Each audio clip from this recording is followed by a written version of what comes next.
ఇది కరెక్ట్ కాదు అని చెప్పిన మన బట్టి విక్రమార్క గారు ఉప ముఖ్యమంత్రి. నేను ఇవాళ ఈ ముగ్గురు మంత్రుల్ని, ఉప ముఖ్యమంత్రి గారిని, కాంగ్రెస్ పార్టీ ప్రభుత్వాన్ని ఇవాళ నేను సూటిగా అడుగుతా ఉన్నా.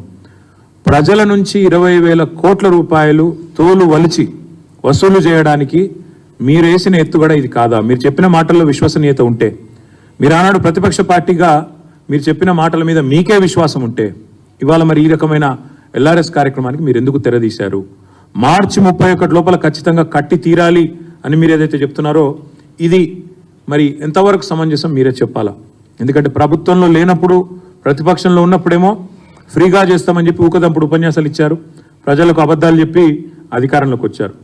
ఎల్ఆర్ఎస్ మీద న్యాయ పోరాటం ఏమైంది? వెంకటరెడ్డి గారిది పిల్లి ఏమైంది చెప్పాలి. అందుకే మేము అనేది బట్టి గారు చెప్పిన మాటలు వట్టి మాటలను తేలిపోయింది. అసలు ఎల్ఆర్ఎస్ కట్టవద్దని చెప్పింది ఉత్తదని తేలిపోయింది. ఉత్తమ్ కుమార్ రెడ్డి గారు ఫ్రీగా చేస్తాం ఎల్ఆర్ఎస్ అన్నారు, మరి ఆయన క్యాబినెట్లో ఉన్నారు.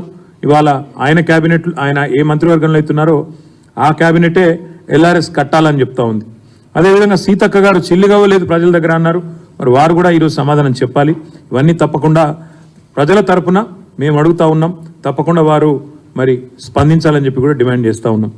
దాంతోపాటు ఆనాడు సరిగా ఇది ఎక్కువ కాలం కూడా కాలేదు, సరిగా సంవత్సరంన్నర కిందట ప్రతిపక్షంలో ఉన్నప్పుడేమో ఎల్ఆర్ఎస్ అనేది ప్రజలకు ఏమాత్రం లబ్ధి చేకూర్చేందుకు కాదు, ప్రభుత్వ ఖజానా నింపడానికి మాత్రమే మాట్లాడినారు.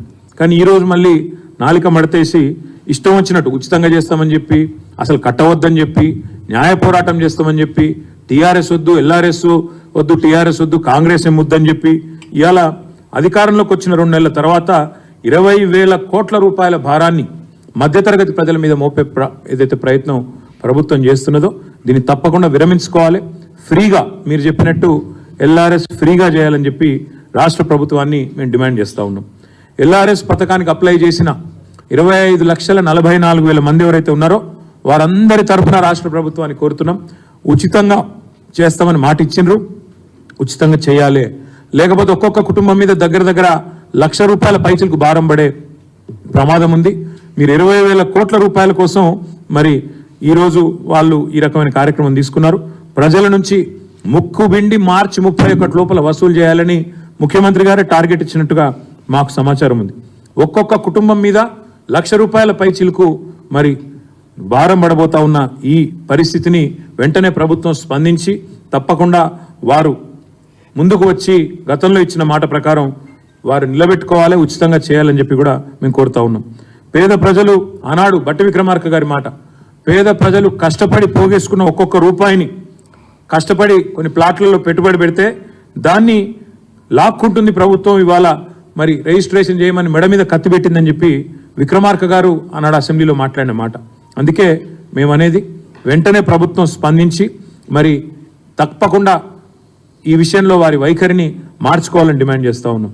ఆ రోజు బట్టి విక్రమార్క గారు చేసిన డిమాండ్ని నేను పునరుద్ఘాటిస్తూ ఉన్నా.